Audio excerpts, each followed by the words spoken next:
Hello दोस्तों, स्वागत है आपका अपने चैनल तैयारी जित में। आज हम देखने वाले हैं वार्षिक आकलन 2022-23 प्रोजेक्ट कार्य कक्षा छठवीं के विषय हिंदी के संपूर्ण प्रश्नों का हल यहाँ पर। तो वीडियो के एंड तक बने रहिएगा। यहाँ पर पूर्णांक आपका 20 नंबर का होने वाला है और समय अवधि आपको यहाँ पर 7 दिन मिलने वाली है। 1 सप्ताह का समय मिलेगा, यानी 7 दिनों में आपको प्रोजेक्ट कार्य कंप्लीट करके स्कूल में जमा कराना है। यदि आप यहाँ से लिखते हैं तो आपको 20 में से 20 अंक यहाँ पर मिलने वाले हैं। तो आप अच्छे से लिख लीजिएगा इसको, जिस प्रकार से हम यहाँ पर आपको बताने वाले हैं। तो यहाँ पर देखिए कुछ निर्देश दिए गए हैं, इनको पढ़ लेते हैं। प्रोजेक्ट कार्य के लिए बच्चों को 1 सप्ताह का समय दें। बच्चों को प्रोजेक्ट कार्य करने, स्वयं बनाने व प्रोजेक्ट संबंधी खोज करने के लिए प्रेरित करें। प्रोजेक्ट कार्य के लिए शिक्षक बच्चों को आवश्यक निर्देश दें।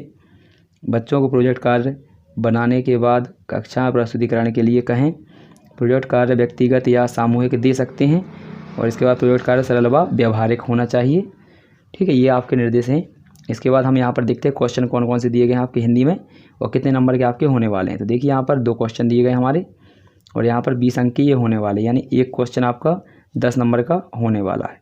तो 10-10 नंबर के आपके 2 क्वेश्चन होने वाले हैं। तो दोनों को अच्छे से आपको लिख के जमा कराना है, जिससे कि आपको 20 में से 20 नंबर मिल सके हिंदी में। तो आइए देखिए पहला क्वेश्चन यहाँ पर देखते हैं। बिल्कुल यहाँ पर डिटेल में दिया गया है, आप इससे करेंगे तो एक भी नंबर आपका नहीं कटेगा। तो देखिए क्या लिखा है पहला। तो यहाँ पर लिखा है हमारे शरीर में 5 इंद्रियाँ पाई जाती हैं। कितनी पाई जाती हैं? 5। तो पहली हमारी इंद्रिय होने वाली है वो है जीभ। तो जीभ होने वाले, तो जीभ का क्या काम होता है आपको पता होना चाहिए। जीभ पर हजारों स्वाद कलिकाएँ होती हैं, जो 5 प्रकार के स्वाद को कौन कौन से होते हैं? मीठा, नमकीन, कड़वा, खट्टा और उमामी का बोध कराती है। स्वाद कलिकाओं से भेजे गए संकेतों को यहाँ पर गैटरी कॉर्टेक्स में संसाधित किया जाता है। इसके बाद स्वाद और ग्रंथि के संयोजन से स्वाद आता है। यही कारण है कि जब आपकी नाक भारी होती है, यानी जुकाम होता है आपको, तो भोजन का स्वाद अलग होता है। ये हमारा पहला था। यहाँ पर तो पहली हेडिंग डालकर आपको करना है। इसके बाद सेकंड इंद्री देखते हैं क्या हमारी, आशा ही आपने लिख लिया होगा। तो दूसरी हमारी यहाँ पर इंद्री होने वाली है, इसको देख लेते हैं। तो देखिए क्या दिया है, नाक है दूसरी हमारी इंद्री। नाक की ऊपर से बड़ी संख्या में, नाक की जो ऊपर की होती है वहाँ पर क्या है, रिसेप्टर होते हैं। रिसेप्टर्स क्या करते हैं, यानी जो हम सूंघते हैं उसको हम अंदर ले जाने का काम करती है। ये घाड्र रिसेप्टर बबलगम से ढके यहाँ पर सिलिया को उपयोग करके गंध महसूस करते हैं, का उपयोग करके गंध को महसूस करते हैं, जो छोटे बालों की तरह होते हैं यहाँ पर। तो बदबूदार अणुओं का यहाँ पर जवाब देते हैं। ठीक है, बदबूदार जो कण होते हैं उनका जवाब देते हैं। इसके बाद इन संकेतों को प्राप्त करने और संसाधित करने वाला घाद्रण यहाँ पर ये दिया गया है। यहाँ पर देखिए थोड़ा यहाँ पर दिख नहीं रहा होगा, तो अच्छे से देख लीजिए इसको। ये दिया गया है आपका, यहाँ पर लिखा है मस्तिष्क के सामने है। तो यहाँ पर अच्छे से ये कर लेना है। यहाँ पर ये प्रांतास्थ लिखा हुआ है, ये मस्तिष्क के सामने है। यहाँ पर ये हमारा सेकंड था, तो इस प्रकार से हेडिंग डाल के कर लीजिएगा। तीसरा देख लेते हैं। तीसरा हमारा है यहाँ पर क्या होने वाला अंग, तीसरे का नाम है हमारा आँख। तो इसका है दृष्टि रिसेप्टर्स रेटिना पर आँखों के पीछे होते हैं। शलाकाओं का उपयोग काले और सफ़ेद दृष्टि के लिए किया जाता है, जबकि शंकु रंग दृष्टि के लिए होते हैं। दृष्टि के को पश्चिम कपाल प्रंतास्थ में संसाधित किया जाता है। दृष्टि प्रंतास्थ का दाहिना भाग बाएं दृश्य क्षेत्र से संकेतों को संसाधित करता है और दाएं दृश्य क्षेत्र को बाएं दृश्य प्रस्थास्थ को संसाधित करता है। तो ये हमारा है तीसरी हेडिंग। इसके बाद चौथा हेडिंग देखेंगे। चौथा हमारा दिया है कान। तो हमने कौन कौन से देख लिए, देखिए यहाँ पर। तो पहला हमने देखा जीभ, दूसरा देखा कान, तीसरा देखा आँख और चौथा हमारा है हेडिंग कान। तो इसको देखिए क्या काम होता है कान का। सुनवाई में प्रक्रियाओं की एक जटिल श्रृंखला शामिल होती है, लेकिन आंतरिक कान में एक सर्पिल आकार की गुहा में समस्त यहाँ समाप्त होती है, जिसे ठीक है कॉर्टिया कहा जाता है।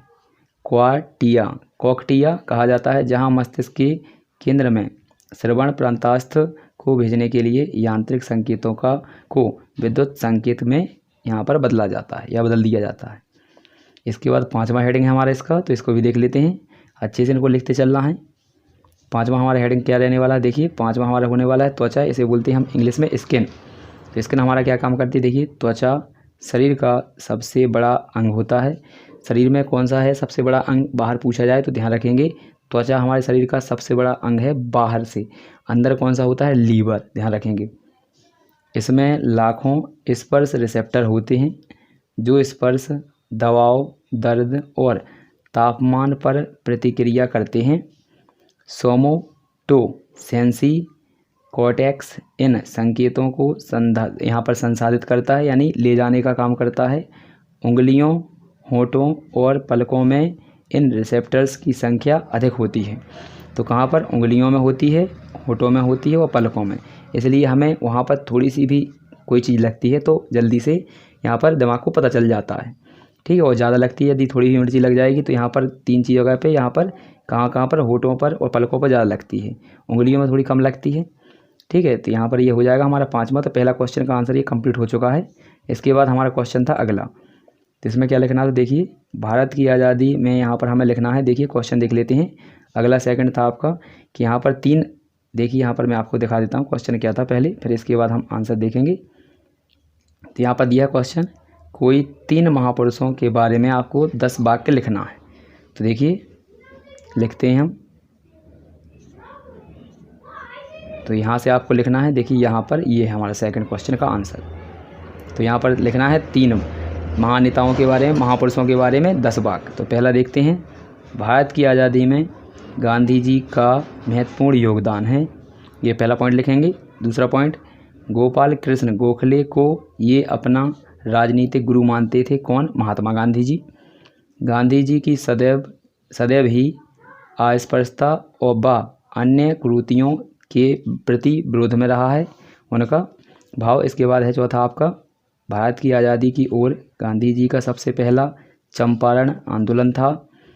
अगला है हमारा यहाँ पर, तुम मुझे खून दो मैं तुम्हें आज़ादी दूंगा, नेताजी सुभाष चंद्र बोस के सबसे प्रसिद्ध नारों में से एक है।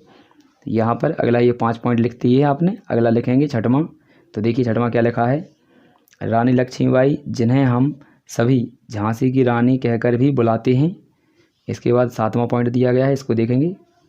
7वां लिखा हुआ है, अच्छे से देख लीजिए इसको, रानी लक्ष्मीबाई का असली नाम मणिकर्णिका, ठीक है। यहाँ पर ये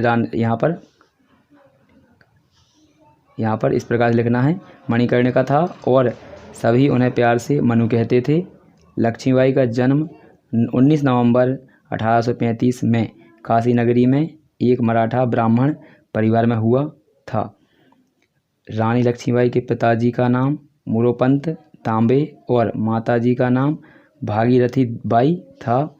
रानी लक्ष्मीबाई का निधन अंग्रेज़ों से लड़ते हुए 18 जून 1858 में हो गया था, ये आपको पता होगा, ठीक है। तो यहाँ पर ये कहाँ की रानी थी, झांसी की रानी थी। किससे विवाह हुआ था, तो ये आपको पता ही होगा, पूरी स्टोरी आपने सुनी होगी और देखी होगी। तो इसमें हमें केवल 10 ही पॉइंट लिखने थे, तो हमने 10 पॉइंट यहाँ पर देख लिए। तो एक बार और देख लीजिए कौन कौन से थे आपके, तो यहाँ पर दिख जाएगा। तो आपका ये देख लीजिए अच्छे से, ये हमारे 5 पॉइंट हैं, इनको लिख लीजिए। इसके बाद ये 5 पॉइंट और शेष हैं, तो इनको भी आप लिखकर कंप्लीट कर लीजिए। इसके जो शेष प्रोजेक्ट कार्य हैं उनका भी हल हमने अपने चैनल पर अपलोड कर दिया, तो आप वहाँ पर जाकर इसे भी देख लीजिएगा। और अन्यथा आपको इसी वीडियो के लास्ट में यहाँ पर दूसरे पेज चलाएँगे आप, तो यहाँ पर आपको लास्ट में यहाँ पर 2 या से इस प्रकार से वीडियो दिखेंगे यहाँ पर। तो इनमें आपको नाम लिखा हुआ दिखेगा, कौन सा सब्जेक्ट का है ये प्रोजेक्ट कार्य यहाँ पर दिखाई दे रहा है। इन पर क्लिक करेंगे, यानी इस पर दबाएंगे आप, इस प्रकार टैप करेंगे तो आपको यहाँ पर अगली वाली जो वीडियो है जिस प्रोजेक्ट की आपको चाहिए तो वो आपका चलने लगेगा। आशा है कि आप समझ गए होंगे। तो मिलते हैं अगले वीडियो में।